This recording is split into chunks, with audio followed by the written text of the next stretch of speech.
To everyone, and welcome to season 2 of the Pro Landscaper Online Summit.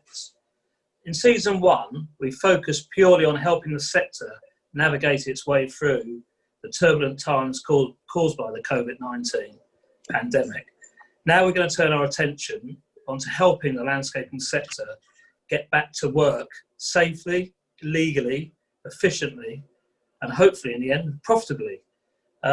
So every Monday throughout June, at 4 p.m, we'll be running webinars covering the different aspects of getting the landscaping sector back up to speed. More information on any of the webinars and any of the timings can be found on the Pro Landscaper website.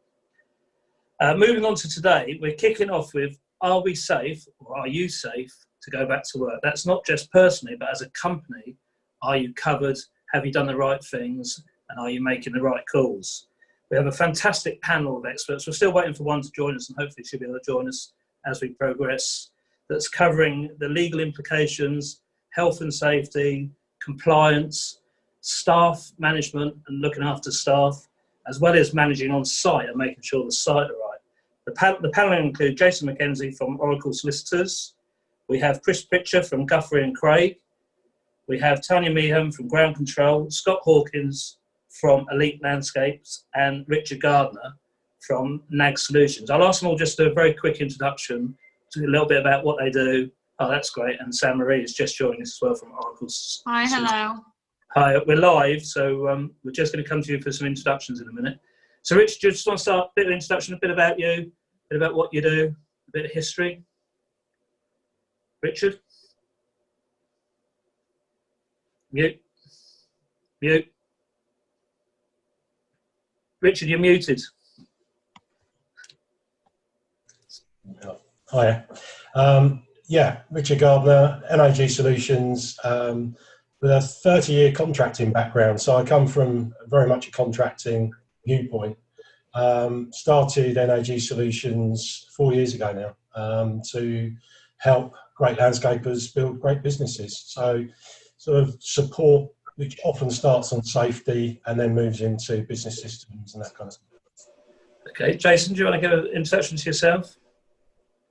Sure. Hi, my name is Jason McKenzie. I'm a director and solicitor with Oracle Solicitors. We're a firm that's been in existence since about 2002.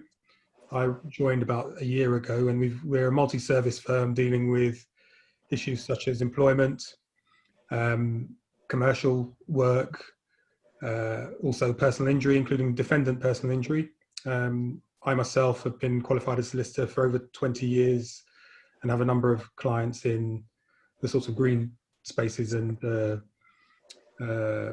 ground control, those sorts of sectors as well. So hopefully we can be of assistance to you guys. Thank you. Excellent. Tanya, welcome. Oh, thank you. So I'm Tanya Meir. I am the People Director at Ground Control. I've been in human resources now for about 25 years. And I'm sure most of you know us at Ground Control. We specialise in grounds maintenance, arboriculture and landscape construction with about 1,000 employees and 4,000 field team operatives. Excellent. Scott? Hi, I'm Scott Hawkes, Senior Estimator for Elite Landscapes. I've been in the industry for around 5 years, from a sort of horticultural background, site-based, and then sort of work my way into project management and sort of estimating. From Elite Landscapes point of view, we're over 20 years old, hard and soft landscape contractor, predominantly sort of working in London. Excellent. Sam Marie, we can't see you, but hopefully everyone's going to be able to hear you. Just do a slight introduction to yourself. Forgive me, I noticed there's something going on with my camera. I'm not quite sure what it is doing today. Ordinarily, these kind of calls work. Yes, I'm Sam Marie Martins. I am an in-house barrister with Oracle Solicitors, also head of litigation. Jason is one of my colleagues. He's certainly my superior, and he's been with the firm for a lot longer than I've been. I've only joined the firm this year. Prior to joining the firm, I used to be a self-employed barrister, only with KCH Gordon Square Chambers in Nottingham.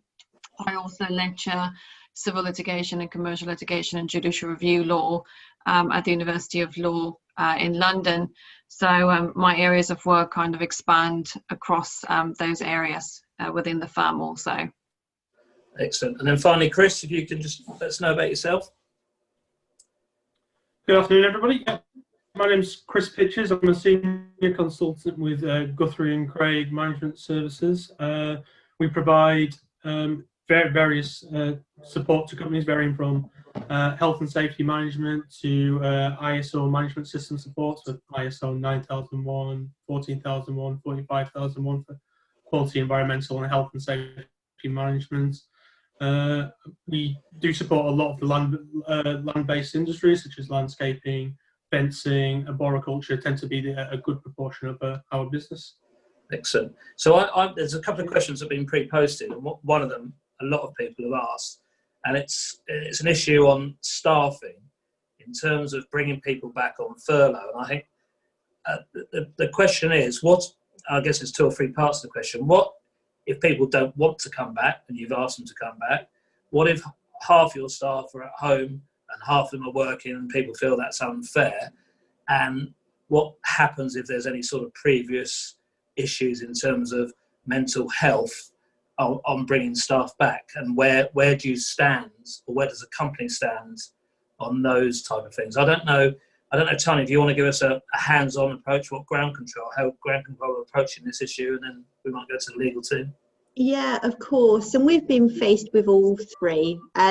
We've furloughed in total about 200 employees. And we've started to bring people back. And what we have found is when you are bringing people back, particularly those that have been off since March, there's a real nervousness about coming back. And you expect that. Anyone that's had a long-term absence of any kind, normally linked with sickness absence or paternity, maternity leave, people do lose confidence and do get nervous about returning to the workplace. So I think the key is it needs to be a really collaborative approach, and that's the approach that we've taken. Great communication, having a plan in place. Really important to make sure that you're addressing everything that you need to in advance of. So things like health and safety, and there's loads of government advice on making sure that it's a safe place for someone to return to. And then working with them to return. Now, if someone is still refusing to return, then it's really important that you ascertain why the refusal is there and really try and work with them to return. So you can't force someone to come back. You can take action though. I think the thing to bear in mind is whatever we do now, if someone is refusing, it's about making sure that we're doing everything we can to use formal disciplinary all the way through to dismissal as a last resort. And the reason I say that is because the environment that we're heading into, where we potentially will have the highest unemployment level as a country since circa 1984, when we come out of this, if someone were to go to a tribunal and claim that they've been unfairly dismissed, I think any tribunal judge would want to see that you've done absolutely everything that you can to mitigate that dismissal happening. So for me, it's about really making sure that you explore all options if someone is still refusing. You can explore continuation on furlough if that's an option. You could explore someone taking a period of unpaid leave as an option if they agree to it. You could explore someone, and I don't know, and it's not always possible, but doing another job where they can work from home. So exploring every single option and having that documented before heading into formal disciplinary action would be my recommendation. Okay. So I don't know if Jason or Mary's better to answer this. So legally then, Jason, can you force them to come back or not? And I guess on the flip side of that as well, what if you bring in someone back and you're not bringing everyone people back, and they think, well, why have you chosen that one rather than me? What happens in that circumstances? Well, legally, my view is that you can force someone to come back to work. I suppose I'm calling it the starting point, but as Tanya has so helpfully laid out, your last resort is to have to force someone to come back to work. But provided, one of the key things, as Tanya has also mentioned, is to ensure that as an employer, while you're getting ready for people to come back to work, you've carried out your risk assessment. You've taken the steps that you need to ensure that the workplace is, or you've looked at the guidance on what steps can I take to give some confidence to those people who are returning about the workplace being in a safe enough or a safe enough environment for them to return. Now, provided you've done that, if there are no reasons such as, there are no real reasons, I'll just put it that way, that prevent the person from coming back. It's just that they just don't feel comfortable with coming back, for example. It is open to you as an employer to require them to come back to work. And ultimately, you can take disciplinary action. Also, if someone does not come back to work when you're expecting them to come back to work, that work is or they are on unauthorized leave, which means that you can potentially not pay them for that time when they are not working. So, in terms of, I suppose, yes, provided you've taken the steps, you've looked at what are the reasons. If there are no compelling reasons as to why that person is not to come back, then you can take action if they do not come back. You can essentially, legally, essentially force them to come back to work. It's just pick on point on that. So where you're saying that you cannot pay them, does that mean that they can't get the furlough, or is that what does that mean? So you can stop them getting the furlough? Yes, you can. Yes, because they will not, to be on furlough, it should be with the employee's consent. So it's by agreement that someone is on furlough. If you're saying, I am no longer applying for furlough leave for you, or you're no longer on furlough leave, then essentially, you're either coming back to work on the terms that we can agree, or you're refusing to come back to work. So ultimately, you can, you can enforce that, and you can require people to come back to work. And if they don't, then essentially it's unauthorized absence. It's not furlough, it's not sick leave. Okay. And in terms of selecting who you bring back and who you don't bring back, do you have to sort of go through a process of explaining why? What's the situation there, or can you select? In my view, you should have that conversation. So it should, as far as possible, be a collaborative approach to avoid future problems in terms of future complaints or employment tribunal claims, etc. From a legal perspective, what you have to ensure is that your selection process, if you like, if you've got a number of people off on furlough leave and you're only going to have 3 back out of 10, for example, if that's the way you wish to do it, you have to ensure that your selection criteria, if you like, is not tainted by anything that could be considered to be unlawful discrimination. So ideally, one of the ways you can look at it is look for volunteers initially, and see, who might be most keen to come back, and you're not necessarily imposing it in those circumstances. But if there are, many people who want to come back, then I think you need to look at, right, well, I have to start looking at some objective selection criteria, justifiable selection criteria that can be applied. And so there is some reasonable justification for why you might choose some people over others. And that not being, there not being the charge, if you like, or the complaint that is in some way discriminatory. It's very difficult to, in these situations to please everyone, to please everyone, frankly, but it's about trying to get that objective criteria that can be potentially justified, frankly, if you end up in an employment tribunal. And Tanya, so how are ground control selecting who they bring back out of the 50% that they've got furloughed? The first thing we do is link it to role. So I applied, it's like a redundancy selection, where the first thing you look at is the role. So who is doing that role? And then from that, you have your pool of people. Sometimes it's only one person, sometimes it's a number. And then I've gone out, just as you recommended, Jason, and asked for volunteers first. And that's actually worked really well. So the whole collaborative and working together. I've just needed to stop at that point because we've had the volunteers and people have returned.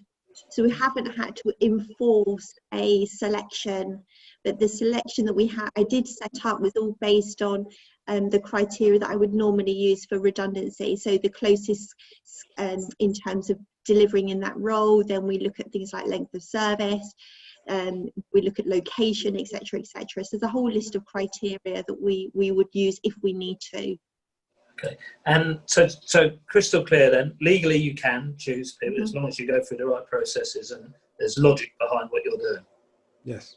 Okay, and the other question that's come from that as well is about what's happened with when the shielded people, I think we're 10, 11 weeks into it, aren't we? And very shortly, it's the 12th week when their period's over. Because there's obviously a reason why they're shielded. What happens then with them not wanting to come back, and how does a company stand in that situation when you've had people shielded? Sorry, do you mean me? Yeah.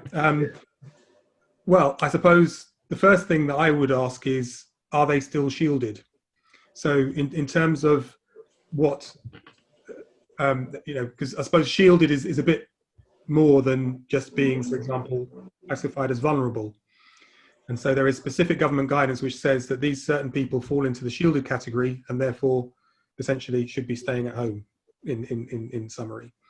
Now, if you're looking at a shielded person or someone who was previously shielded coming back to work, my view is I would prefer if some medical note or fit note or something of that description is obtained firstly from whether it be their GP or whether in the same way that 111, the NHS line, can issue, or you can obtain a self-isolation note from them. I'm not sure actually, I haven't really thought about whether they can actually issue a "you are no longer shielded" note, something which says something along the lines of, you are fit to return to work in those circumstances, you no longer need to stay at home. Because I think if someone is actually shielded in the true sense of the word, that would be a different scenario in terms of being able to force them to come back to work. So let's just say, for the sake of argument, they are no longer officially shielded, but they were previously shielded. I think the same conversations need to take place about, now they're coming, now you're looking for them to come back to work. What have you got in place to, or what's come out of your risk assessment in terms of ensuring, as far as reasonably possible, that your workplace is a safe place for them to come back? And what guidance are you giving them about their own responsibilities about keeping as safe as possible? But I think there's similar considerations. It's just that I think with someone who is officially shielded under that government criteria, we just need to be a bit more careful that they are actually fit to come back to work. Okay.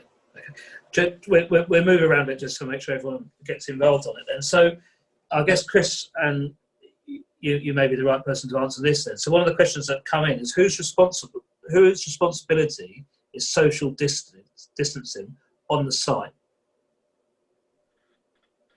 Well, same with all health and safety. Ultimately, it's everybody's responsibility. But in terms of making sure things are enforced on sites, usually that's going to be the principal contractor if you're working on a large commercial project, mainly because obviously they're going to be in charge of multiple contractors on site. Now, as employers, you guys obviously got to do your own due diligence as well before you send you guys out to the site, checking in with the contractors, double checking what control measures they have in place, including the social distancing or anything like that before you send them out there, and make sure you're happy with that. And those measures are then communicated to your guys going out to site. Obviously, once you're on site, it's up to the guys on site obviously to then stick to those social distancing restrictions, guidelines, and if they see that they're not being followed or it's not as was described, and they let somebody know, and either on site the contractor or a member of your own management team. So I guess, Richard, on this then, in terms of compliance, then, what are you suggesting to your clients that they get for compliance to prove that they're doing everything they possibly can and should be doing?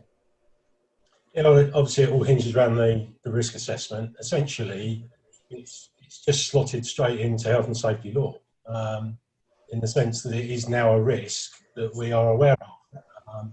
It's just another section. So it doesn't really, in terms of the responsibility, it doesn't make any difference whether it's someone wearing their PPE for cutting or grinding or whatever else, as it is keeping the social distance or anything else. So it just falls into the same, you know, in simple terms, it falls into the same set of controls as everything else, really.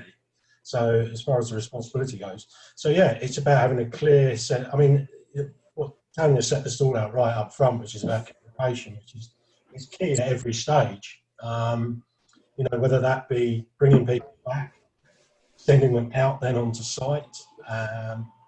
It's all about communication. So can you demonstrate that, you know, with some form of training, again, documented, can you demonstrate that you've got the documented risk assessment, you've been through that risk assessment and everybody understands it? Is there any procedure documented, for instance, cleanliness, hygiene, etc., cleaning rotas, that kind of thing? So it's coming down to, you know, documented. So in the same way that you see in restaurant toilets, a cleaning rota, you know, you have the same thing for cleaning down even equipment, shared equipment particularly, that kind of stuff. So it's all about just keeping it as simple as possible so that it gets done, but making sure that there's simple systems in place and that they are, that you can just follow them through. So yeah, so with my clients, I've talked, we've been through the risk assessment side of it. Again, consultation, you know, trying to allay fears as much as anything. So by talking to the people that are going to be at the coalface and going to be have to implement the procedures, and they need also to have been involved in that procedure, so that, you know, you can take into account their concerns, their skills, and their knowledge of the working environment. So it's no different really to any other risk assessment or any other safe working procedure. Okay. So Scott, what have Elite implemented in to get people back to work? What have you feared the worry of the staff? I mean, we like everyone's just sort of picked up already. We've been quite flexible in our approach to our staff, and try to always have a conversation as much as possible with individuals and take them on as an individual case. So, I mean, we've had staff where they want to look after relatives, family members. Obviously, they're been stressed about that. So we've either said you can take leave, taken some holiday because of that to sort of before returning to work. And for staff that we want to come back to work, we've always given them at least a week's notice before they do come back to get them prepared. And we've also tried to employ almost like a new induction when they come back to the workplace, to try and re-engage them and make them feel part of the team again when they do come back. And at the same time, we've appreciated some people maybe can't, healthcare reasons or things like that. We've got probably a member of staff, key member of staff who works in accounts. He's probably not going to be coming back to September time. So we're very open to working with people and employees from that point of view as well. And we're looking also into the more flexible working and different hours that maybe allow those people who've got those healthcare childcare problems to be able to still do some work and come back. So yeah, I mean, in terms of sort of the things we've been putting in place, the office-wise, we've had a risk assessment done by a health and safety manager. We've segregated out all the desks. We've got almost like a walkway down the centre and sort of 2 metre distance. We've got hand gels on each desk. And then from what was picked up originally, Richard and Jason and Tanya really picked up, we've just been working alongside the main contractors who are obviously working towards the Construction Council sort of guidance, as well as implementing our own procedures, and on top of that, requesting some extra things from the clients, such as additional parking for the sites that don't actually use Network Rail. And we've had several sites who've actually given us free extra parking on sites, which has obviously been a good positive. So yeah, it's just a sort of a working relationship, and sort of we'll continue reviewing. Okay. And Samarie, then, in terms of sort of protecting yourself from any litigation, in terms of people coming back and catching things, what does a company have to do to make sure that they've covered themselves? That's actually a really, really good question, and it ties in with the RIDDOR reports, as many will know, reporting of injuries, diseases, and dangerous occurrence regulations, which really requires employers to record the training and provisions which it makes as a protective measure, as well as abide by a duty to report under the RIDDOR scheme. So I know that industry-specific bodies have given some guidance on how a COVID case would be reported. So it falls into dangerous occurrence and a case of disease. And of course, if unfortunately someone is to pass away as a consequence of enduring, COVID-19 as a result of some breach at work, it would also fall into the work-related fatality scheme. But equally, as I say, the main issue is to ensure that companies now proactively prepare for the training in the same way as they would have to prepare for the wearing of protective equipment under normal circumstances. Of course, all of that needs to be made available, but really prepare staff and have guidance, printed out written guidance that needs to be signed and that needs to be acknowledged in a formal way in order to protect themselves. It is all about, in simple terms, covering your own back. Yeah. And I get going back to Tanya now. So if somebody that's working in a group or working in a pod or whatever they're calling it now has COVID, then I guess the track and trace is going to mean that all the people that they work with or they work very close with are also going to have to isolate themselves for 14 days. Have you built anything into your business to sort of cover that situation happening? We do. We've operated that right from the beginning. So we have a alert system. So we have a telephone hotline that someone phones through to say that not even that they've got it, but they've got suspected, and we kick in at that point. And what we do is isolate anyone that's been in contact with them, and we've done that from the beginning. It's worked really, really well. We've had very, very few cases.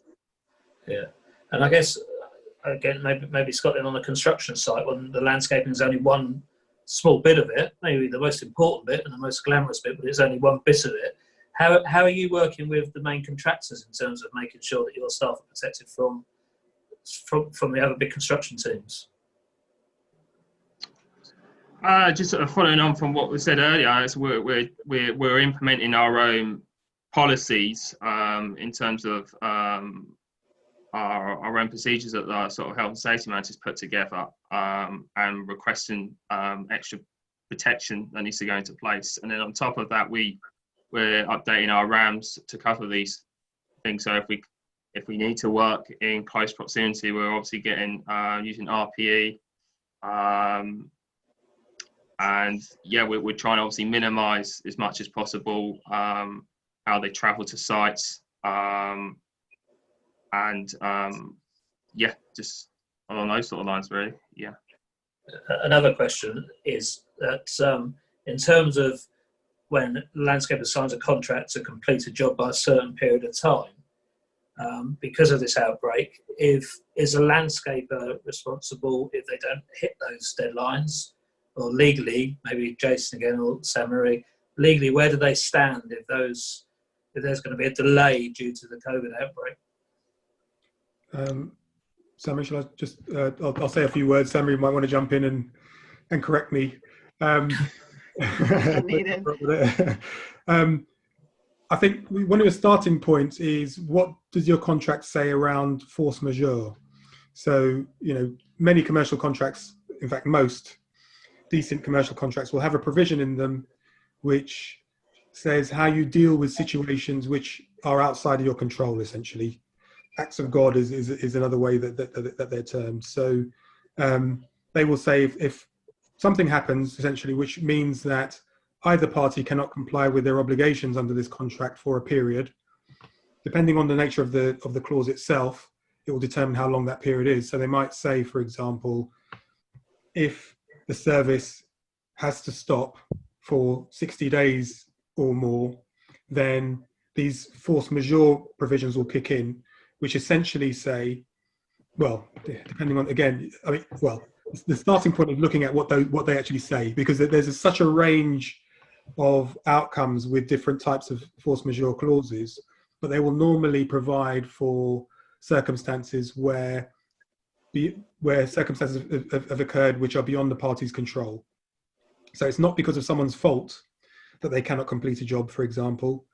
But if, for example, the government guidance is, or the government edict is, you are not to open that particular site, which is attached to a leisure centre, for example, you simply cannot finish that job, and you should not be penalised as a result.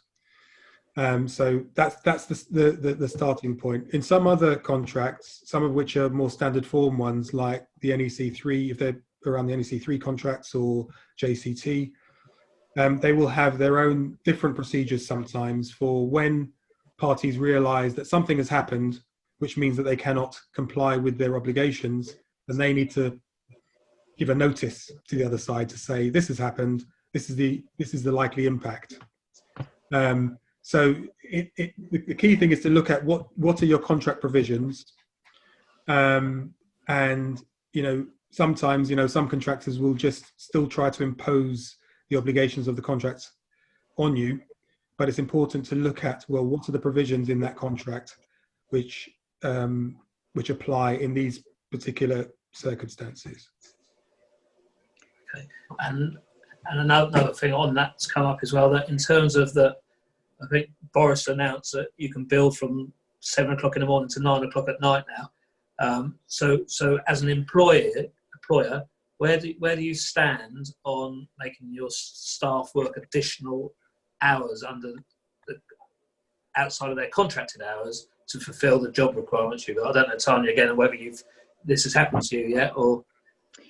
It really depends what you have in their written terms of employment and whether you have that flexibility built in.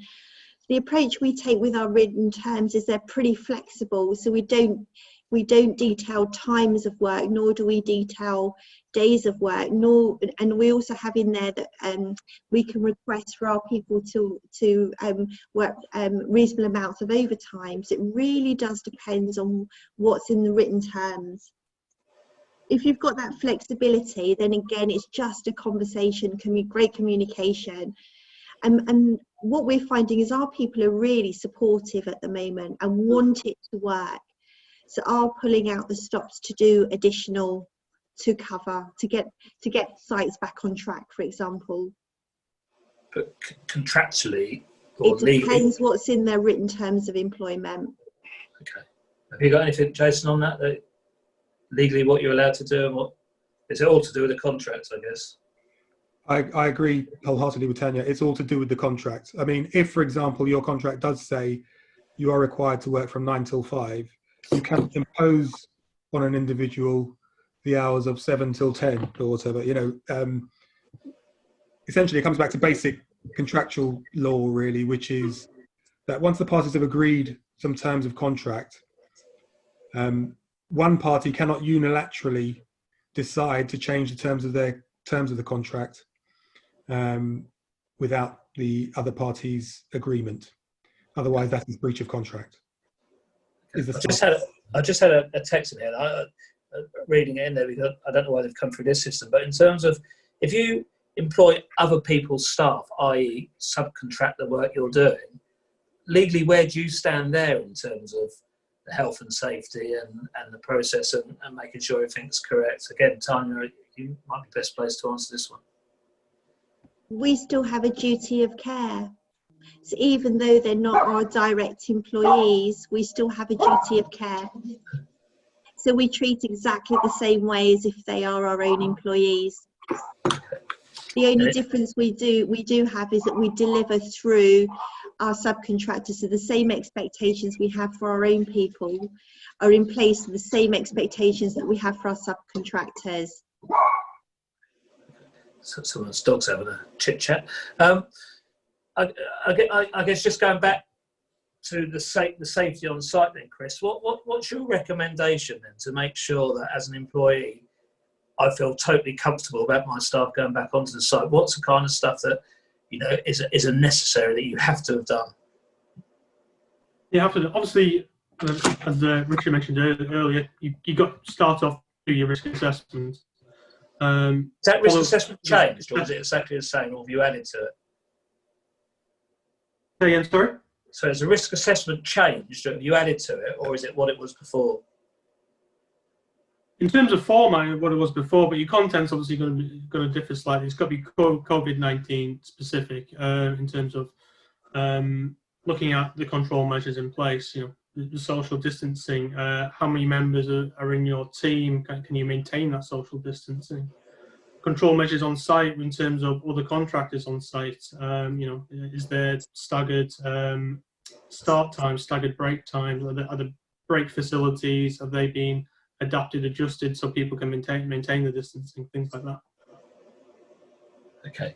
There's another question that's come up here, which I think is a really good one. It's a bit like, so you normally the years carried on, you might have had pay reviews, you might have had probation reviews, you might have had that sort of situation, you might have had contracts with your staff where you've got built-in pay reviews and I guess like that. How does an employee stand with that situation in terms of, you know, even if people haven't been working in the last 12 weeks, do you still have to go through that process? Do you still have to, you know, review the salary, review the probation? And then the other part of it is coming up on saying that, what about the amalgamation of holiday then? So if somebody's not there for 10 weeks, 12 weeks, are they entitled to their full holiday entitlement? I don't know, is it Tanya, or maybe Tanya on that one? I can certainly answer some of that, definitely. So in terms of the pay review, again, it really does depend what you have written into your contracts of employment. If you have it explicitly stated that you will provide a X pay increase on a X time on each year, then if you don't do that, you're in breach of contract. Now, most people wouldn't have that. Most people will have that we will review salaries on an annual basis. And you can certainly complete a review, and it doesn't mean by completing a review you have to give a pay increase. Does that make sense? Yeah. If you have it explicitly stated that you will complete an annual review, then you need to complete a review. But then you would just need to have to be able to demonstrate why you're not giving a pay increase. And I think at the moment most companies will be able to demonstrate that in terms of the business reason as to why. So just because historically it's happened, that's actually another thing you need to be accountable. Even if it's not written into the contract, if it's happened every single year, then it becomes custom and practice. So again, you have to then make sure if it's custom and practice, you have an annual review, you need to complete an annual review. But it does not mean you have to give an increase.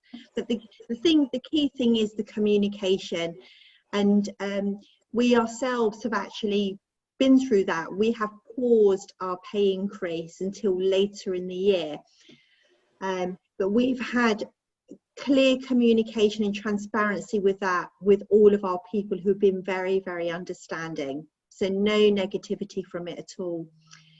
And in terms of holiday, so if someone is furloughed, they accrue their holiday as normal. So there is no change. The accrual happens as normal. However, you can organise for your people to take holiday whilst on furlough. But what you have to do is inform them of that, giving twice the amount of notice as the number of days you wish for them to take. And if you are paying, if your people are on holiday during furlough, a recommendation is you top up the 20%. So on those specific days, they are paid at 100% salary. Does that make sense? Sorry. Yeah, and I'm just interested. Have you done that? Yes, And we have done that. What we have applied is when you're on furlough, the days that you accrue whilst on furlough, you need to take whilst on furlough. And we are writing to our people on a monthly basis, giving notice of the specific days that will be deemed to be holiday. And then for those days, we're topping up payment to 100%. Fantastic. Scott, Elite doing anything similar, or? We're certainly looking into that. We've not actually, the only holiday that someone's taken so far is to look after some relatives. Currently, we probably as much as Tanya's trying to, we're trying to be as flexible as possible and keep all those procedures in place, keeping holidays in place, keeping pay reviews in place as much as we can. Obviously, we might have to review that on a person-by-person basis. Obviously, if we've not got people coming back to back end of the year due to childcare reasons, but as much as possible, we're trying to keep all those things in place. As much as anything, it's to keep the mental health and morale up as much as anything. Okay, and I guess Jason, or if Jason come in. I was just going to say not much more than what Tanya said, actually, because she just said it really well, in my opinion.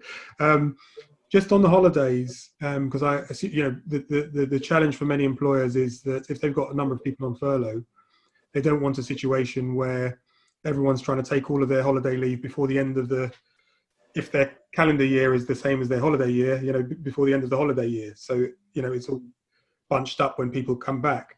But there have been some changes, quite recently, some regulations that have come into play, which essentially say that if you have been off on leave on furlough, you can carry over up to 4 weeks of annual leave over the next 2 years. So that's a statutory right that's recently been added.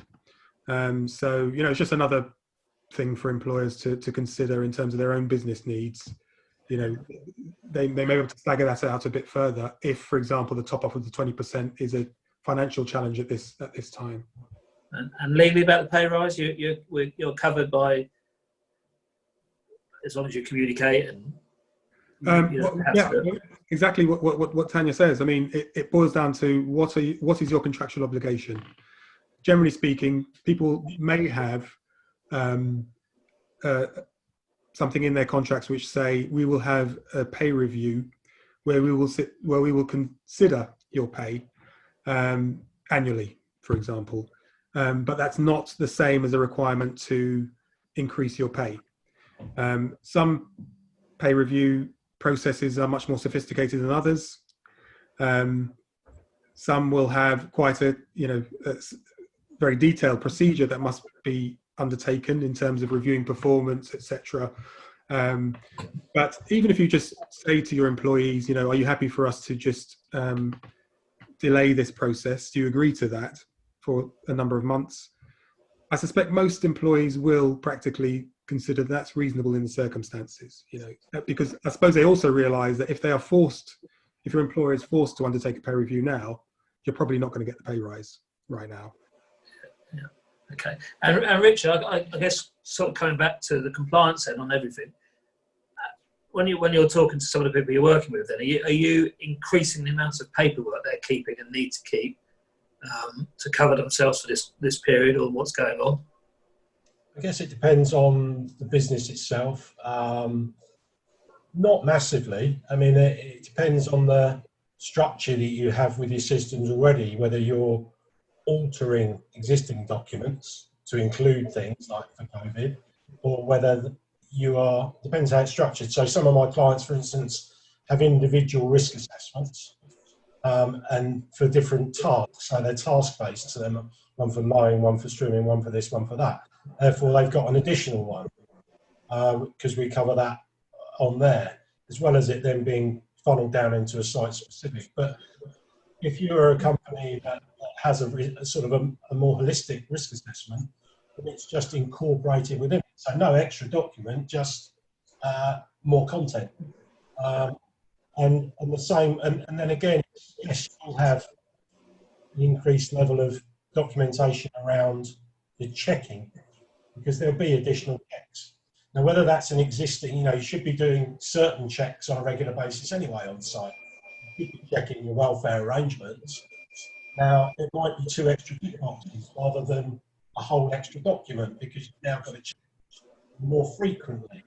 So, so it doesn't need to be huge amounts of documents. You just got to, what people will have done is obviously had to react quite quickly to get these things in place. So initially, you might find that there's a little increase as things, are sort of thrown out there, and then inevitably you get time to think these things through and integrate them properly into your processes, in which case you start saying, well, actually that bit there looks a bit cumbersome. Could we just integrate it into that bit, or integrate it into that bit? So there will inevitably have been a bit of a hump in terms of reaction, and then slowly it will be integrated more smoothly into the existing system. So it's really no different to any other sort of, maybe a change in regulation which is requiring implementation. Initially, it's a bit like, oh, what do we do here? You kind of might have a document which kind of covers it on a standalone basis, but then over time, you would integrate that into the systems through your review processes and smooth them out. So, and I think it's fair to, I suppose, in terms of guidance and support, for me, we're going to be with this for a long time. This distancing is not going to go away anytime soon. So therefore, it's worth investing some time to make sure that you're good at it, in the same way that you are wanting to be good at both the technical side of what you do and the professionalism of how you do it. So it's worth people thinking about it, investing some time in it, because I don't see it going away anytime soon. So it's worth investing a bit of time in. And as a couple of people have mentioned throughout, it's the record keeping, the signatures. They're gold dust. You can't buy that. And I'd rather see a really simple system that is regularly used, integrated into the working day, signed off in some way. Obviously now it can be digital and whatever else, but get it signed off and little and often, rather than creating this huge mountain of paperwork to find the day, because it won't happen, and that then leads to exposure. That's not good for anyone.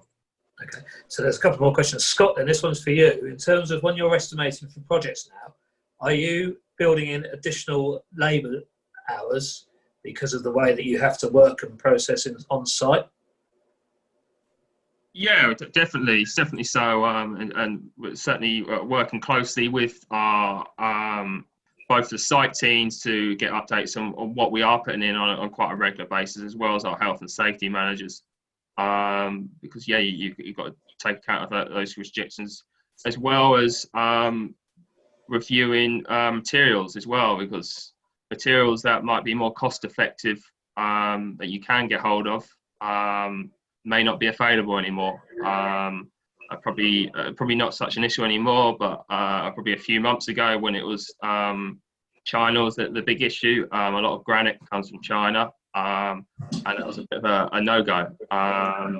Now probably it's the other way around, and your Portuguese and your Spanish sort of granites is not available probably as much as, and your Chinese is probably more back to usual. So it's a review in both the cost side and the material side on quite a regular basis. So are you anticipating that jobs will take longer? And I guess if you've already tendered for a contract on base 5 months ago, are you now saying that we need more man hours to do these jobs? It's going to take us longer to do that. Yeah, it's certainly in recent times they're almost putting together the clients even putting together 2 programs. The original program sort of dates they had, and they've got like a COVID sort of stretch program that sort of takes into consideration that sort of work is probably going to be only at 60 to 70% at the moment due to the social distancing measures in place. Okay, and then the other question that's coming in terms of when people are isolated for 14 days, who pays them?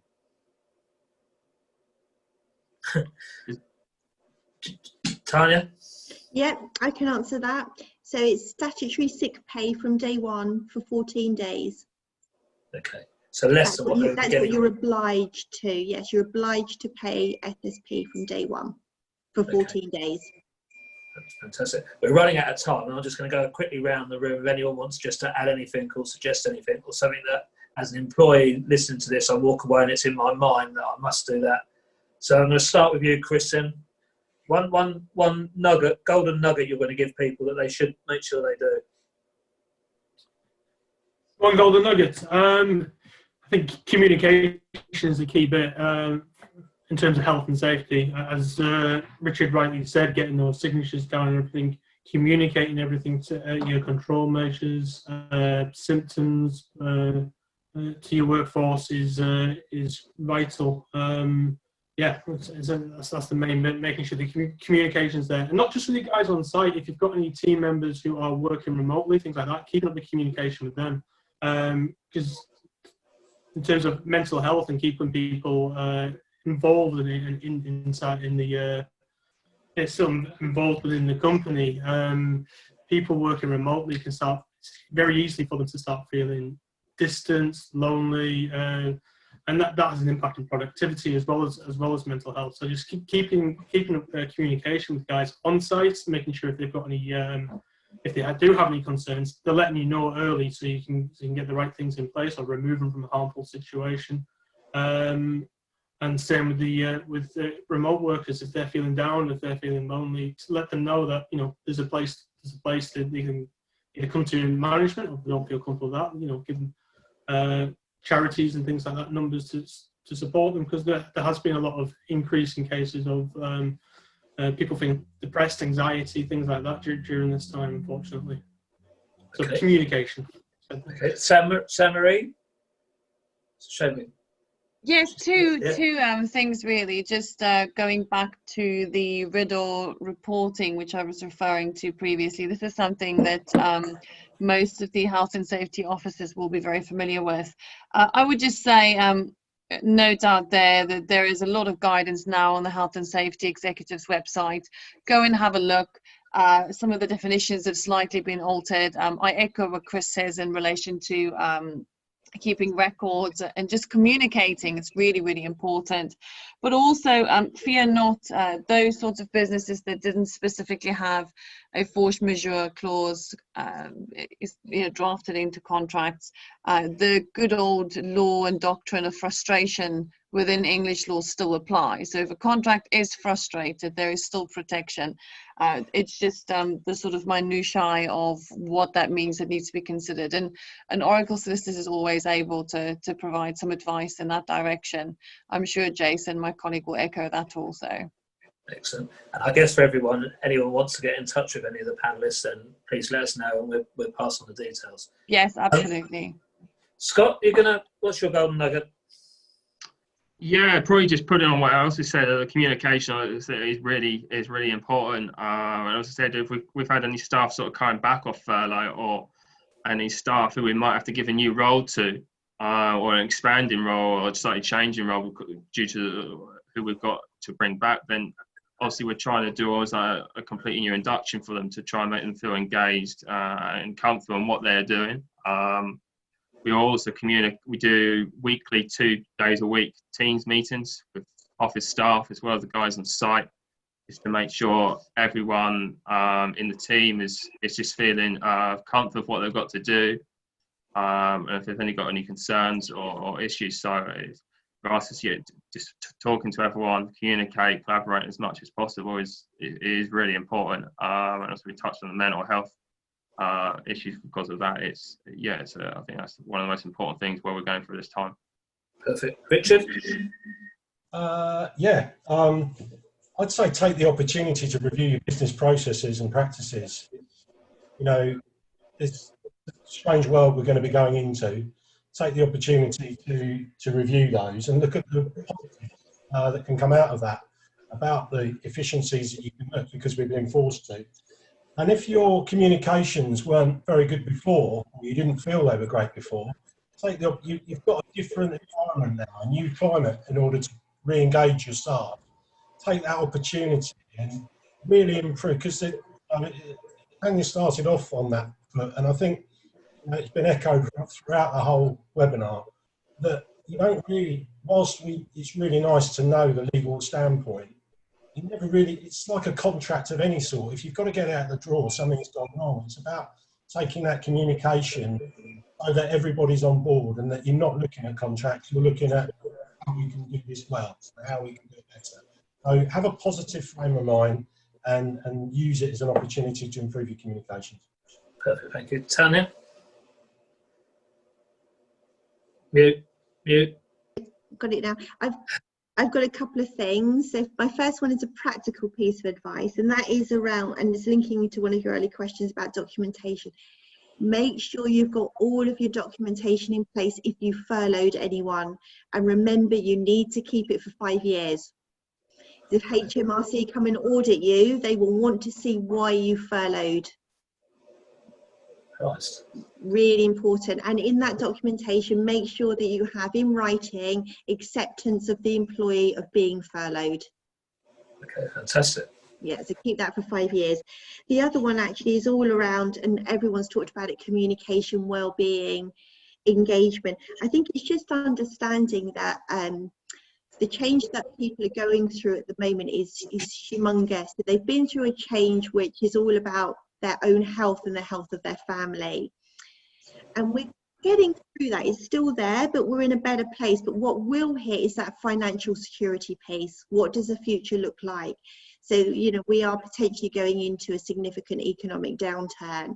People will be nervous. And I think it's remembering that people really normally want to do the right thing by their companies, and even more so at the moment, because financial security is could be such a challenge in the future. So it's that communicating and engaging is a fantastic opportunity to get people on side, and perhaps to deliver some of the hardest messages, like there is going to be no pay increase for the next 12 months.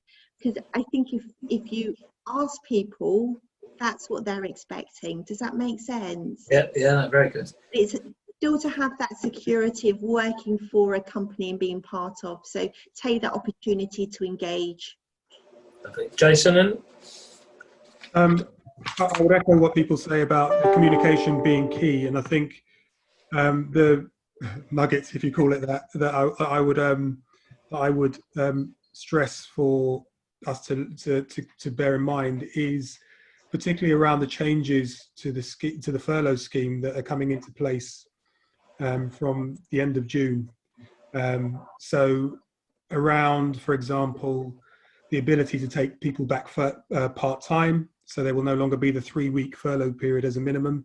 So for businesses to really look at, in terms of for their business, from their business needs perspective, can they use that in a way that's useful to the business? But also, there's going to be a number of changes around contributions that the employer is going to have to make. So around that, and coming back to the communication point, is about trying to plan as far in advance as you can in this fast changing environment, to be able to communicate with employees about the changes that are going to happen with furlough schemes. Yeah. Some employers may decide, right, well, actually, we're not going to operate the furlough scheme from the end of July. We don't want to be in a position where you're telling employees about that 2 days before the furlough period ends, because that's where you're most likely to get resistance or complaint.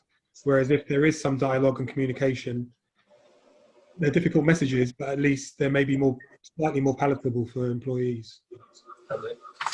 Excellent. I said we'd keep it to an hour, and I think we've just about done that. Thank you all very much, people out there listening, and massive thank you, and a special thank you to our panellists today. I think it's been absolutely fantastic. So anyone wants to get in touch with them, if they just drop us an email at Cloud Landscape, we would forward it on. So next Monday, then 4 o'clock, it's winning more work. I guess it's more like winning the right type of work for your business. Also on Tuesday the 9th is a slightly different one at 4 p.m.